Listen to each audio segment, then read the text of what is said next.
পাকিস্তান নিয়ন্ত্রিত কাশ্মীরে নিষিদ্ধ ঘোষিত একটি বিক্ষোভকারী গোষ্ঠীর সমর্থকদের সঙ্গে নিরাপত্তা বাহিনীর সংঘর্ষে অন্তত ৯ জন নিহত ও আরও বেশ কয়েকজন আহত হয়েছে। বুধবার দেশটির এক কর্মকর্তা এ তথ্য জানিয়েছেন।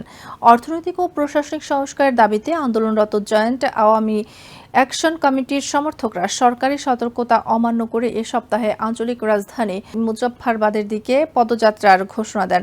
বিক্ষোভের কেন্দ্রস্থল পুনচ জেলার শীর্ষ বেসামরিক কর্মকর্তা সর্দার ওয়াহিদ জানান, মঙ্গলবার ছড়িয়ে পড়া সহিংসতায় ৭ জন বেসামরিক ব্যক্তি, এক আধাসামরিক বাহিনীর সদস্য ও এক পুলিশ কর্মকর্তা নিহত হয়েছেন। গত জুনে স্থানীয় সরকার সন্ত্রাসবিরোধী আইনের আওতায় জেএসসিকে নিষিদ্ধ ঘোষণার পর এ অস্থিরতা শুরু হয়।